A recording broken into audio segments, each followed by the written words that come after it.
ஷரீரே ஜர்ஜரீபூதே வியாதிகிரஸ்தே கலேபரே ஔஷதம் ஜான்ஹவீதோயம் வைத்தியோ நாராயணோ ஹரிஹி. இந்த சம்சாரத்தில் நாம் மனிதர்களாக பிறக்கக்கூடிய பாக்கியத்தை செய்திருக்கிறோம். விலங்குகளாகவோ தாவரங்களாகவோ பிறந்தால் பகவானை பற்றி தெரிந்து கொள்வதற்கும் வாய்ப்பிருந்திருக்காது. அவன் திருவடிகளை சரணமாக பற்றி மோட்சம் அடைந்திருக்கவும் முடியாது. அப்படி துன்பம் இல்லாமல் மனித பிறவியை அடைந்திருக்கிறோம். அதுவும் ஆத்திகனாக பகவானிடத்தில் ஆசை உடையவனாக பிறந்திருக்கிறோம். ஆனாலும் இந்த உடல் என்பது நம்மை திரும்ப திரும்ப சம்சாரத்தை நோக்கி இழுக்கத்தான் போகிறது. உலக இன்பங்களில் நம்மை ஈடுபடுத்த முயற்சிக்கும். அதுவும் காலத்தில் இந்த உடல் நன்றாக இருந்தாலும் வயதான பிறகு அது சொல்லும்படிதான் நாம் கேட்க வேண்டி இருக்குமே தவிர நாம் சொல்லும்படி நம்முடைய உடல் ஒத்துழைத்து வருவதே கிடையாது. அதனால் நம்முடைய உடல் இப்படி அழிந்து போய்க் கொண்டிருக்கும் பொழுது அதை தேர வைத்து உடலுக்கு வலிமை கொடுத்து உடலில் இருக்கும் அழுக்குகளையெல்லாம் போக்கி இந்த ஆத்மாவுக்கும் நன்மை கொடுப்பதற்கு ஒரு மருந்து வேண்டும். அந்த மருந்து எது என்று பார்த்தால் அதுதான் ஜான்ஹவி தோயம், கங்கா நதியினுடைய தீர்த்தம்தான் அந்த மருந்து என்று இந்த ஸ்லோகம் தெரிவிக்கிறது. சரீரம் உடை குலைந்து போய் அதனுடைய சிதிலத்தன்மை, அதனுடைய வலிமை அனைத்தையும் இழந்து என்ன செய்வதுன்னு தெரியாமல் நாம் தவிக்கும் பொழுது பகவான் நாராயணன் என்கிற ஒரு வைத்தியன் மருத்துவர் இருக்கிறாராம். அந்த மருத்துவர் நமக்கு ஒரு மருந்து கொடுக்கிறார். அந்த மருந்து இம்மையே எழுமை நோய்க்கும் மருந்தினை கம்பர் தெரிவிக்கிறார் அல்லவா. மும்மசால் உலகுக்கெல்லாம் மூல மந்திரத்தை தம்மையே தமர்க்கு நல்கும் தனிப்பெரும் பதத்தை இம்மையே எழுமை நோய்க்கும் மருந்தினை. திரும்ப திரும்ப சம்சாரத்தில் பிறந்து கொண்டிருக்கிறோமே, இந்த பெரிய நோய்க்கு மருந்து ஸ்ரீ ராமநாமம். அந்த ராமநாமம் எப்படி முக்தியை கொடுக்குமோ அதை போல ஔஷதம் ஜான்ஹவி தோயம், ஜான்ஹவி என்று அழைக்கப்படக்கூடிய கங்கா நதி, அவளுடைய தண்ணீர் தான் இந்த சம்சாரம் என்கிற நோய்க்கு இருக்கக்கூடிய மருந்து என்று புராணங்கள் சொல்லுகின்றன. அந்த கங்கையினுடைய கரையில் தான் பத்ரிகாசிரமம் என்கிற மிக உயர்ந்த திவ்ய தேசம் உள்ளது.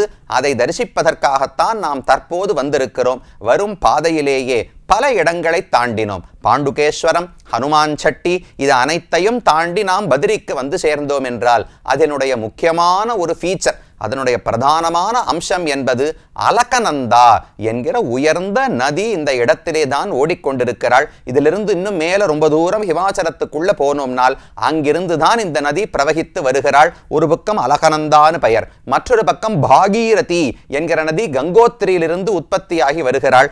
இருவரும் போய் தேவப்பிரயாகையில் கலந்து அதற்கு மேலே தான் கங்கா என்கிற பெயரோடு ஓடுகிறார்கள். அப்ப இந்த தலத்துக்கே கங்கை நதியால ஏற்றம் உண்டு. ஒரு நதிக்கரையில் ஒரு புண்ணிய தீர்த்தத்தின் கரையில் இருக்கிறோம் என்றால் அதனுடைய பாவனத்துவம், புனிதமாக்கும் தன்மை நமக்கு மிகவும் உதவப் போகிறது.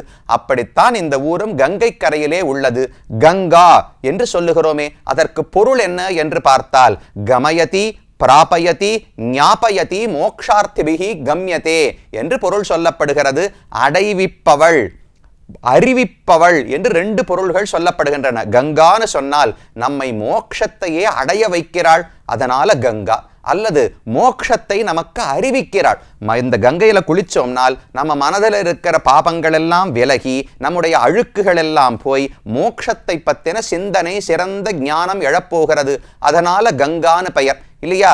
மோட்சமடைய ஆசைப்படுபவர்கள் எல்லாம் எங்கிருந்தும் தேடி வந்து கங்கையிலே குளிக்கிறார்கள். அப்ப முமுட்சுக்களாலே அடையப்படுபவள் என்று பொருள். நம் பாபத்தை போக்கிக் கொள்வதற்காக வந்து நீராடுகிறோம். அப்ப முமுட்சுக்களாலே, மோட்சம் ஆசைப்படுபவர்களால வந்து அடையப்படுவதால் கங்கான்னு பெயர். அல்லது அப்படிப்பட்ட மக்களை மோட்சத்தை அடைவிக்கிறாளே, வைகுந்தத்தையே பெற்றுக் கொடுக்கிறாள் பாபங்களை போக்கி, அதனாலும் கங்கா என்று பெயர் உண்டு. இது பிரதானமான பெயர். அதை தவிர விஷ்ணுபதி, ஜான்ஹவி, பாகீரதி, திரிபதகா, பீஷ்மசூஹு, தீர்த்தராஜா, குமாரசூருஹு, கேமவதி, பல பெயர்கள் உள்ளன. ஒரு நதிக்கு இத்தனை பெயர்கள். கங்கான பெயர் காரணம் பார்த்தோம்.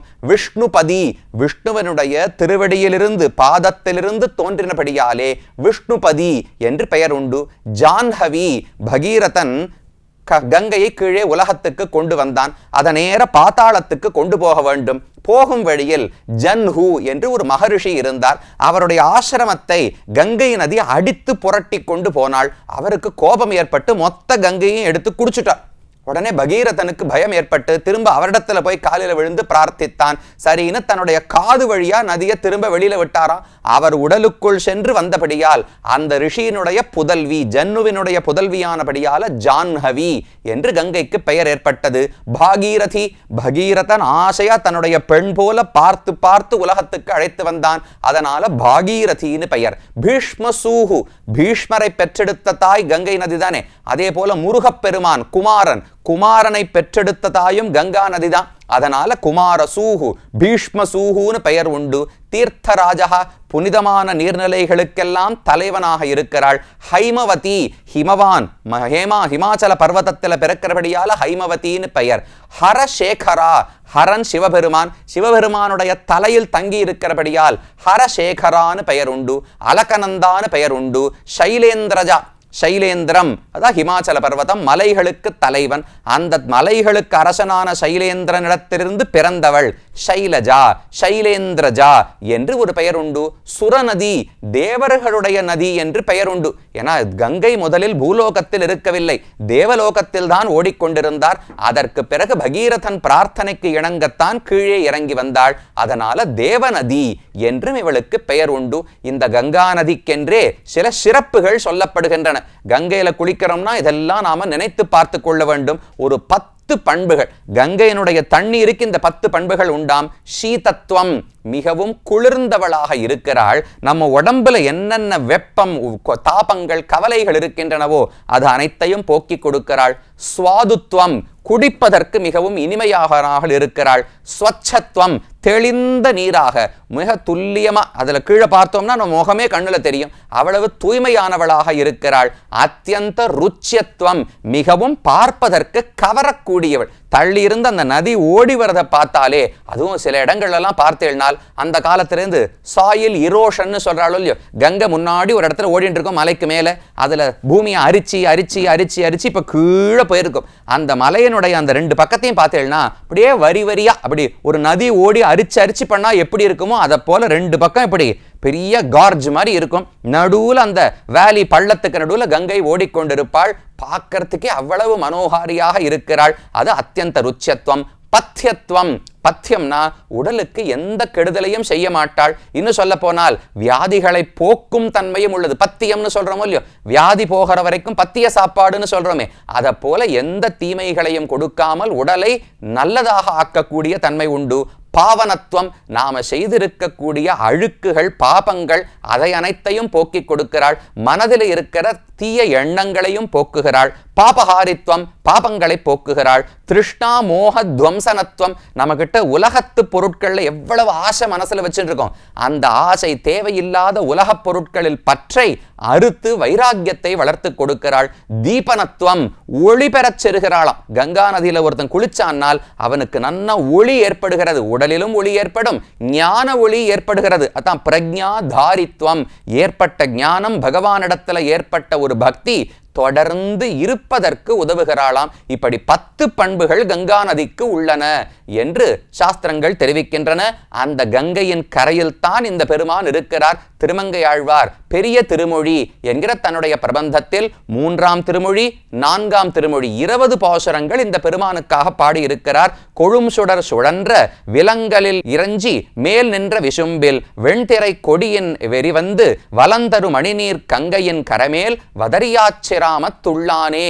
இங்க அழகா எப்படி இருக்குன்னா, கொழும் சுடர் சுழன்ற ஒரு வர்ணனை கொடுக்கிறார். கங்கை நதி அப்படியே ஓடி வருகிறதோ இல்லையோ, அது எப்படி இருக்கும்னா, சூரியன் சரியா உதிக்கிற காலத்துல அந்த சூரிய கிரணங்கள் கங்கை மேல படுமா, பட்டா அது நதி போல தெரியாமல் அப்படியே வெள்ளையா ஒரு வெள்ளி ஜரிகையை போட்டு வச்சா எப்படி இருக்கும், அப்படியே வெள்ளியை உருக்கி ஓட விட்டா எப்படி இருக்கும், அதை போல இருக்குமா. அது எப்படி இருக்குன்னால், பகவானுடைய வெற்றியை பறைசாற்றக்கூடிய ஒரு வெள்ளை கொடி, ஒரு கொடி துணையை எடுத்து இப்படியே பறக்க விட்டோம்னா நல்லா காத்தடிக்கச்சு இப்படி பறக்கும் இல்லையா, அதை போல கங்கை இப்படி ஓடி வருகிறாள். சூரியனிடத்திலிருந்து ஒரு வெற்றி கொடி, வெள்ளை கொடி பறந்து வருவது போல் இருக்கிறது.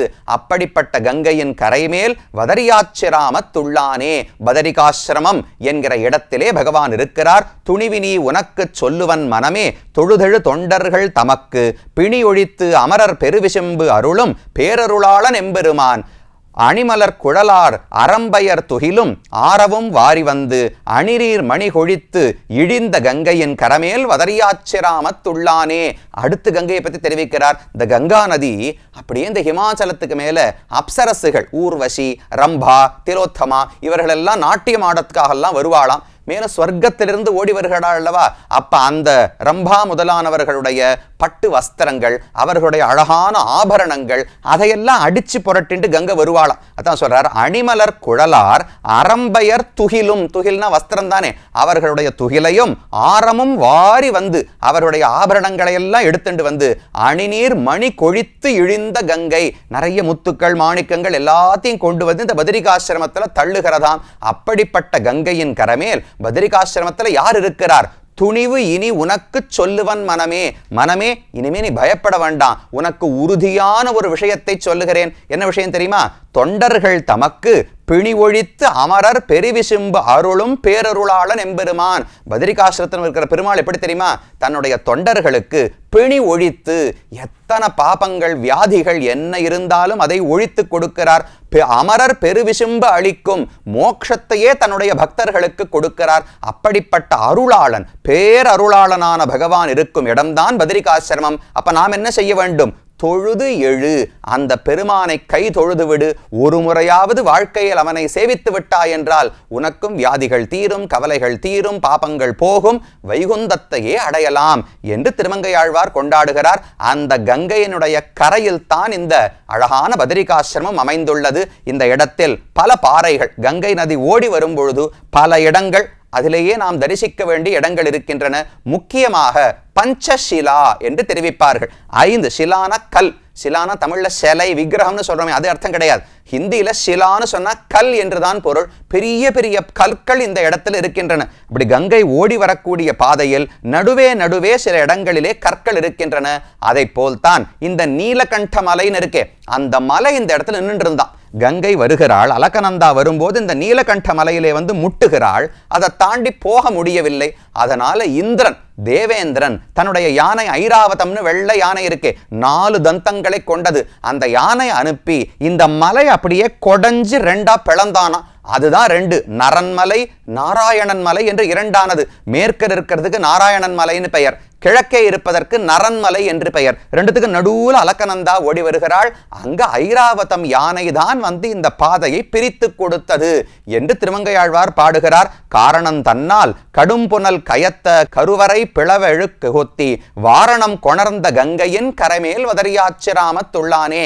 வாரணம் கொணர்ந்த கங்கை, வாரணம்னா யானை, யானை கங்கையை கொண்டு வந்ததானால் ஐராவதம் வந்து இந்த மலையை பிளந்தது. அதனால் தான் நரநாராயணர்களுடைய மலை என்று 2 மலைகள். முதன்மையான நீலகண்ட பர்வதம் என்பதும் இந்த இடத்துல இருக்கிறது. இப்படி இத்தனை இடங்கள் சேர்ந்த ஒரு பெருமை. அப்ப கங்கையினுடைய கரையிலே பத்ரிகாசிரமம் என்கிற ஊரினுடைய பெருமைகள் என்னன்னு பார்த்தோம். அதை போல பத்ரிகாசிரமம் கங்கையினுடைய பெருமை என்னன்னு பார்த்தோம். இந்த தலம் முக்தி தரக்கூடிய க்ஷேத்திரங்களுக்குள் ஒன்றன்று, ஆனா ஸ்வயம் வியக்த க்ஷேத்திரங்களுக்குள் ஒன்று. சில அயோத்தியா, மதுரா இதெல்லாம் முக்தி கொடுக்கும் க்ஷேத்திரம்னு சொல்லப்படுகிறது. அதை போலவே சில க்ஷேத்திரங்கள் ஸ்வயம் வியக்தம், பகவானுடைய சிலையை விக்கிரகத்தை யாரும் செதுக்கவில்லை, தானாக உருவான இடங்கள். ஸ்ரீரங்கம், ஸ்ரீமுஷ்ணம், திருவேங்கடம், சாலக்கிராமம், நைமிஷாரண்யம், வானமாமலை, புஷ்கரம், பத்ரிகாசிரமம், இந்த 8 இடங்களும் தான் ஸ்வயம் வியக்த க்ஷேத்திரங்கள். அதிலும் முதன்மையானதாக இந்த க்ஷேத்திரம் இருக்கிறது. அப்போ நம்மால ஏற்படுத்தப்பட்ட விக்கிரகத்தை விட தானாக பகவான் தோன்றின விக்கிரகமானபடியால் ஏற்றம் உண்டு. அப்படிப்பட்ட பத்ரியைத்தான் அடைந்திருக்கிறோம். இனி ஒவ்வொரு இடமாக கோவிலிலே என்னென்ன சன்னதிகள் இருக்கின்றன, பகவான் எப்படி இருக்கிறார் என்று வரும் பகுதிகளில் தரிசிக்கலாம்.